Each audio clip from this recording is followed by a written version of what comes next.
This is the second video in the series, your work environment and the safety that you need there. Now, if your workshop looks like this,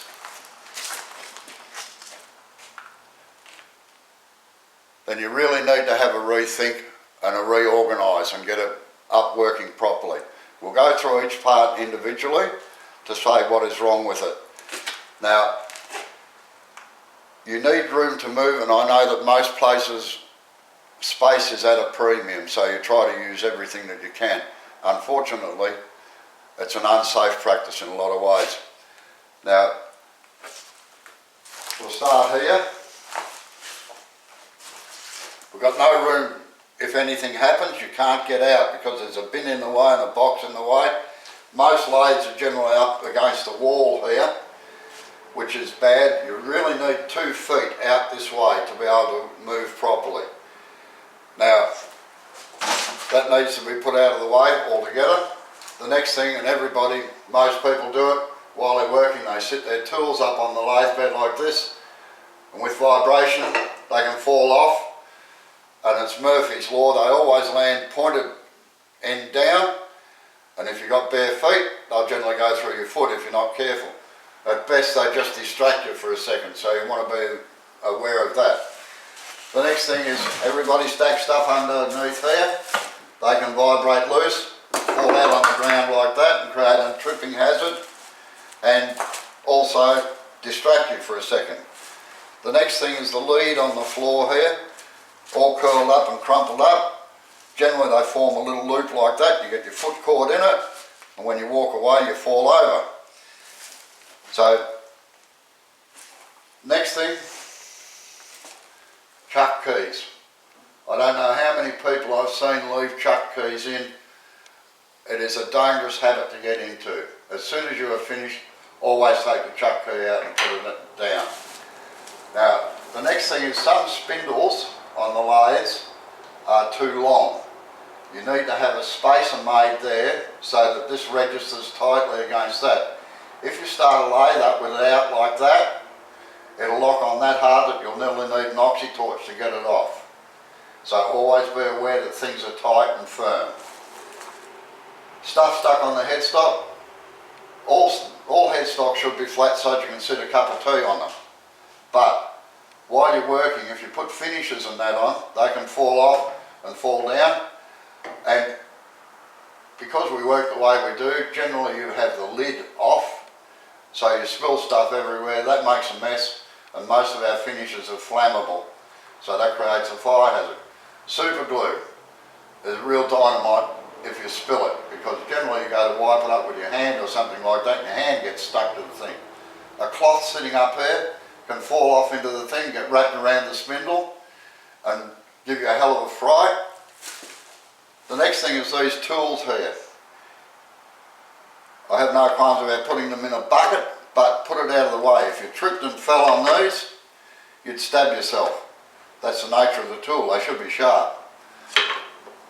Next thing is the stool sitting in the way there. I know a lot of you like to sit down occasionally, but sit it back out of the way. Now back onto the floor again. Most of us do it. We chuck our scrap down on the floor. Round things are very, very dangerous.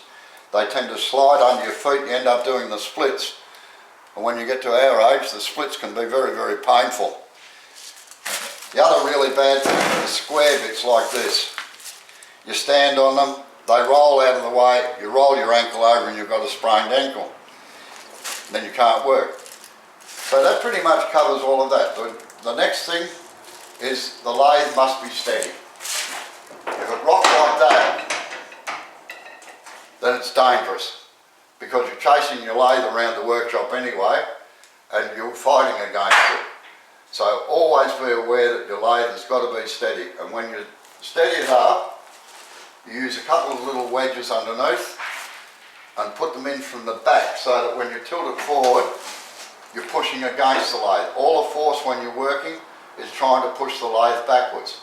And I've seen some stands and things that are that flimsy that even when you're working you can nearly push the lathe over. And the cleaning crew in now and organise things. The floor's clean, no sawdust or stuff lying on the floor anymore. Sawdust presents a slip hazard sometimes, so you've got to be very careful. Tools and things put out of the way, and we'll go through each part individually. But the first thing you've got to do is get the lathe absolutely steady. And we do that with a couple of little wedges like these. And you just put them on the floor, push the lathe back, slip it under with your foot. Both ends. You've got to make sure that the lathe is rigid but square and flat, because believe it or not, you can flex the beds by putting uneven weight on them. Now the next thing we do is come around here, and with the chucks, as I said, this has got a very long spindle on it. Just get a spacer, put it in there, and tighten it up like that. Now you tighten them firmly. Normally we put the spindle lock in and then tighten them up for a very good reason. If you leave them loose, quite often when you switch the lathe off, they'll actually undo just through sheer momentum and centrifugal force. And suddenly you've got this chuck flying at you. So always do them up firmly. The next thing is, this is a safety item as well, is switches. Always put your switches out of the way so that you can step aside and start it from here, not stand in front of it. Because if anything is going to happen, it'll generally happen in the first 5 or 6 or 10 revolutions, and it'll fly apart. Now you notice that the headstock's now clear, the bed's clear of all the tools and everything. Things are put, all the blanks are put in a box underneath here to stop them from falling out. And if the box slides out a little bit during vibration, it's very, very easy just to push it back with your knee, rather than try and grab hold of one little part like that. Now, covers and things are fixed in place. You should never leave covers open like that, exposing things. You can get caught on them. Now we move across. The chisels are now put in a rack. They can't roll off or fall down. If you do have a rack here, always make sure you put the tools in there, because if you sit them like that, there's a good chance they can roll off, and again they fall on the point and ruin it. You've got to sharpen them again. Or worse still, if somebody comes in to watch you, they'll stab themselves against the exposed points here. All the finishes and glues and everything are now here, out of the way. We've got room to move around the lathe. The electric lead has been put around the back so it's out of the way. Normally the lathe would be against the wall. Now this is my teaching lathe, and it has 2 switches. It has another switch here so that if it's operating, like so, if anything happens while I've got a student, I can turn it off there. Another option is to have your power point up on the wall here, and your lead coming in from there down to it. It is handy if something goes wrong to be able to switch off at either end of the lathe, rather than having to stand in front or walk past what's created the hazard to switch it back off.